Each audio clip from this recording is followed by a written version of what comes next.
Ada jenis ketegangan yang tidak bisa kamu jelaskan ke siapapun. Bukan karena memalukan, tapi karena terlalu pribadi, terlalu jujur, terlalu nyata untuk diucapkan keras-keras. Cerita ini tentang itu. Tentang dua orang yang seharusnya tidak saling tarik. Tapi tubuh mereka tahu sesuatu yang otak mereka tolak. Namanya Raka. 39 tahun. Fotografer. Punya studio kecil di ruko tua dekat alun-alun kota. Matanya terlatih melihat detail. Tapi ada satu hal yang ia tidak bisa foto. Tatapan perempuan itu saat menatapnya. Namanya Dinda. 34 tahun. Menikah. Suaminya pejabat di kabupaten. Rumahnya besar. Tamannya rapi. Dan di dalam rumah itu, sunyi yang mewah. Mereka bertemu bukan karena takdir. Mereka bertemu karena Dinda butuh foto untuk pameran sekolah tempat ia mengajar. Dan Raka butuh alasan untuk tidak pulang ke kamar kosongnya. Pertama kali Dinda datang ke studio Raka, ia pakai dress putih sederhana. Rambut diurai, tidak ada make up tebal. Dan entah kenapa, itu yang paling berbahaya. Karena perempuan yang tidak berusaha menarik perhatian, justru yang paling menarik. Pak Raka. Raka menoleh dari balik kamera, terdiam. 1 detik, 2 detik, terlalu lama. Ya, Bu Dinda, saya janji temu jam 3. Raka melihat jam 4:20. Tapi ia tidak bilang itu. Iya, silakan duduk. Dinda duduk di sofa studio. Raka berdiri di depannya. Jarak 3 meter, tapi terasa seperti 3 sentimeter. Karena ada sesuatu di udara yang tidak terlihat, tapi terasa. Mau foto seperti apa, Bu? Yang natural aja, Pak. Nggak kaku. Raka mengangguk, mengambil kamera, menyetel lensa. Tapi tangannya tidak seperti biasa. Agak kaku, agak ragu. Boleh berdiri di dekat jendela? Dinda berdiri. Cahaya sore masuk dari jendela besar, mengenai profilnya. Dan Raka lupa cara memotret. Ia melihat, benar-benar melihat. Bukan cuma wajah, tapi cara Dinda berdiri. Canggung. Tidak nyaman jadi pusat perhatian. Tangannya saling memegang di depan. Seperti orang yang melindungi diri. Dan Raka tahu, itu bukan pose. Itu kejujuran. Bu, rileks saja. Anggap saya nggak ada. Dinda menatapnya. Senyum tipis. Itu susah, Pak. Kalimat itu sederhana, tapi ada sesuatu di nadanya. Sesuatu yang membuat Raka menelan ludah. Kalian tahu apa yang berbahaya? Bukan ketertarikan. Ketertarikan itu biasa. Yang berbahaya adalah pengakuan. Saat 2 orang tahu ada sesuatu di antara mereka, dan tidak satu pun berpura-pura tidak tahu. Itu yang terjadi di studio itu. Sesi foto berlangsung 1 jam, tapi terasa seperti 10 menit. Dan saat Dinda melihat hasilnya di layar kamera, matanya melebar. Ini? Saya? Iya. Saya nggak pernah lihat diri saya seperti ini. Raka menatapnya dari samping. Karena kamu nggak pernah lihat diri kamu dari mata yang tepat. Dinda menoleh. Mereka bertatapan. 1 detik. 2 detik. 3 detik. Dan di detik ketiga, sesuatu bergeser. Bukan gerakan. Bukan sentuhan. Cuma pergeseran udara. Seperti 2 magnet yang akhirnya cukup dekat untuk merasakan tarikan. Dinda yang menunduk dulu. Makasih, Pak. Kapan bisa diambil? Besok. Atau kapan kamu mau? Dinda berjalan ke pintu. Sebelum keluar, ia menoleh sekali lagi. Panggil saya Dinda aja. Lalu ia pergi. Dan studio itu terasa lebih kosong dari sebelumnya. Dinda datang lagi 3 hari kemudian untuk ambil foto. Seharusnya 5 menit, selesai. Tapi ia datang jam 4, saat studio sudah sepi, saat cahaya sore mulai keemasan, dan saat Raka sudah hampir menutup. Boleh masuk. Raka mundur, memberi jalan. Dinda masuk. Kali ini ia pakai kemeja putih lengan panjang, rambut diikat, lebih santai, lebih berbahaya. Karena kalau pertama kali datang, Dinda datang sebagai klien. Kali ini Raka tidak yakin. Mereka duduk di sofa yang sama, jarak yang sama, tapi semuanya berbeda. Foto sudah saya kirim ke email sekolah, kata Raka. Saya tahu, saya udah lihat. Dinda menatapnya. Tapi saya mau lihat yang lain. Yang lain? Yang Nggak untuk pameran. Yang... Dinda berhenti, mencari kata. Yang kamu lihat waktu motret saya. Raka menatapnya. Jantungnya berdetak lebih cepat. Tapi wajahnya tenang. Itu nggak untuk dipamerkan, Dinda. Pertama kalinya ia memanggil nama. Dan Dinda tidak koreksi. Ia hanya menatap. Lebih dalam, lebih lama. Saya nggak minta dipamerkan. Saya cuma mau lihat. Raka berdiri, berjalan ke komputer, mengklik folder. Dan di layar, muncul foto-foto yang tidak pernah ia tunjukkan ke siapapun. Foto Dinda yang sedang tidak sadar di foto. Saat menatap keluar jendela. Saat tersenyum kecil. Saat matanya sayu. Saat bibirnya bergetar menahan sesuatu. Dinda menatap layar. Diam, lama. Kamu lihat saya seperti ini. Saya lihat kamu seperti adanya. Dinda menoleh. Mata berkaca-kaca. Bukan sedih, tapi terlihat. Untuk pertama kalinya dalam bertahun-tahun, seseorang melihatnya. Bukan sebagai istri pejabat, bukan sebagai guru. Sebagai perempuan yang rapuh, yang ingin dilihat. Raka.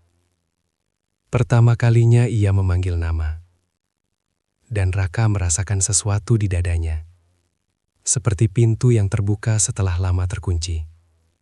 Mereka bertatapan. Jarak di sofa terasa lebih dekat. Bukan karena bergerak, tapi karena sesuatu di antara mereka runtuh. Dinding yang tidak terlihat, tapi terasa. Dan saat itu Raka tahu, ini bukan soal foto.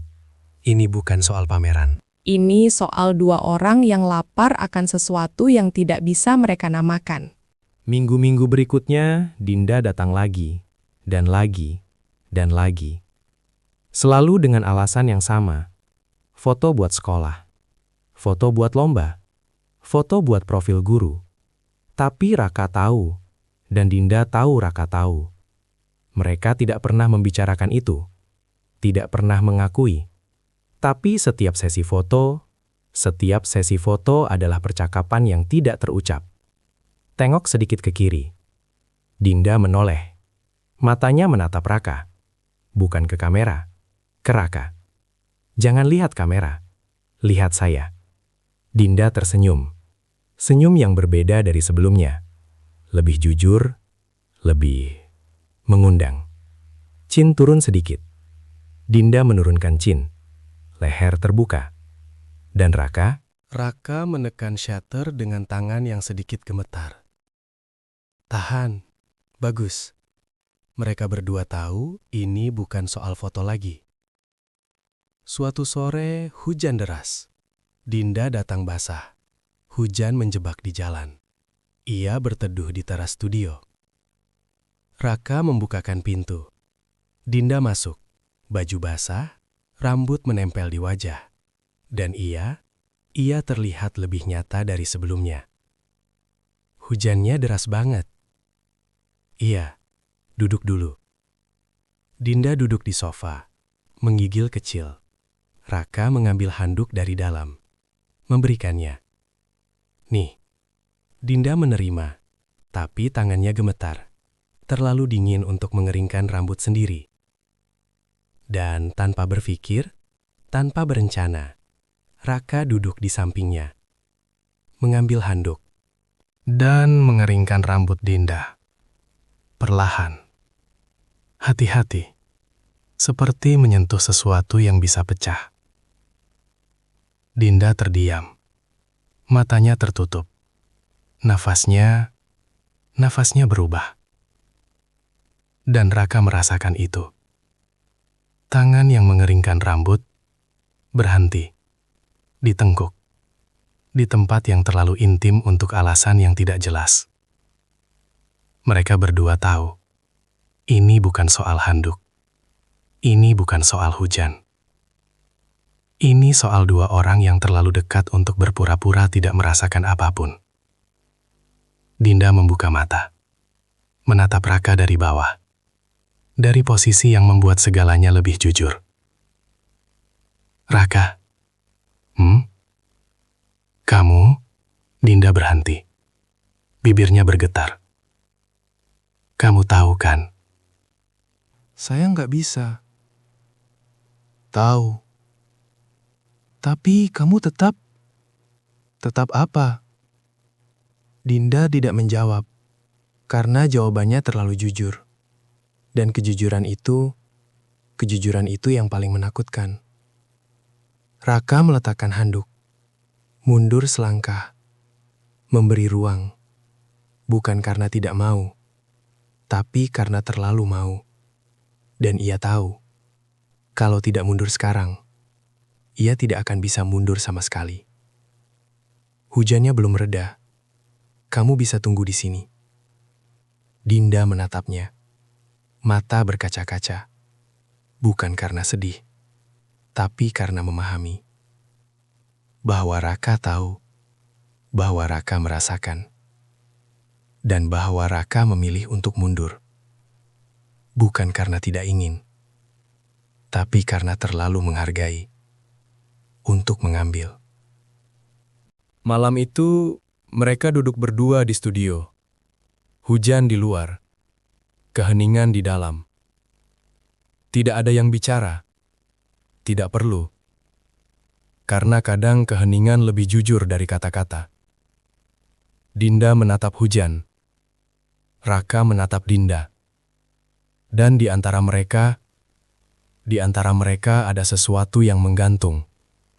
Tidak selesai. Tidak akan selesai. Raka, ya? Kalau kita ketemu di waktu yang berbeda, di kehidupan yang berbeda, Raka menatapnya. Lama. Kita nggak butuh waktu yang berbeda, Dinda. Kita butuh keberanian yang berbeda. Dinda menunduk. Air mata jatuh. 1. Diam. Tanpa suara. Saya nggak punya keberanian itu. Saya tahu. Kamu? Raka menatap hujan. Saya punya. Tapi bukan hak saya untuk pakai. Dan kalimat itu yang paling menyakitkan. Bukan karena tidak bisa, tapi karena bisa. Tapi memilih tidak. Karena menghormati. Karena mencintai dengan cara yang lebih dewasa dari kepemilikan. Beberapa minggu berlalu, Dinda masih datang, masih dengan alasan yang sama, masih dengan foto yang tidak pernah cukup. Tapi ada yang berubah. Jarak di antara mereka. Jarak itu tidak lagi menyakitkan, karena mereka berdua tahu, kadang yang paling intim bukan pelukan, tapi menahan diri untuk tidak memeluk. Suatu sore, Dinda datang untuk terakhir kalinya. "Ini foto terakhir, Pak. Sekolah udah cukup." Raka mengangguk, tidak bertanya, tidak menahan. "Mau lihat hasilnya?" Mereka duduk di depan komputer, berdampingan, bahu hampir bersentuhan, hampir. Foto-foto itu muncul di layar, dan Dinda melihat dirinya sendiri dengan cara yang belum pernah ia lihat sebelumnya. Bukan karena fotonya bagus, tapi karena mata yang memotretnya. Mata yang melihatnya sepenuhnya. Raka, terima kasih. Bukan cuma buat foto, tapi buat Dinda berhenti, mencari kata. Buat bikin saya merasa ada. Raka menatapnya. Senyum tipis. Senyum yang menyimpan 1000 kata. Kamu selalu ada, Dinda. Kamu cuma butuh orang yang lihat. Dinda berdiri, berjalan ke pintu. Sebelum keluar, ia menoleh. Raka, iya, kalau di kehidupan yang berbeda. Raka menggeleng. Senyumnya masih ada, tapi matanya jujur. Nggak perlu kehidupan yang berbeda, Dinda. Kehidupan ini udah cukup. Kita yang nggak cukup. Dinda tertawa. Di tengah air mata, tertawa yang sakit, yang jujur. Lalu ia pergi. Dan kali ini, Raka tidak menatapnya pergi. Ia menatap kamera. Kamera yang merekam semua yang tidak bisa ia ucapkan. Ada jenis cinta yang tidak butuh kepemilikan. Ada jenis ketegangan yang tidak butuh penyelesaian. Ada jenis kehadiran yang cukup dengan tidak cukup. Dan Raka tahu, suatu hari nanti, Dinda akan melihat foto-foto itu. Dan ia akan ingat. Bukan soal bagaimana ia terlihat, tapi soal bagaimana ia dirasakan. Dirasakan oleh seseorang yang tidak pernah menyentuhnya, tapi mengenalnya lebih dalam dari siapapun. Itu yang paling menyakitkan. Dan itu yang paling indah.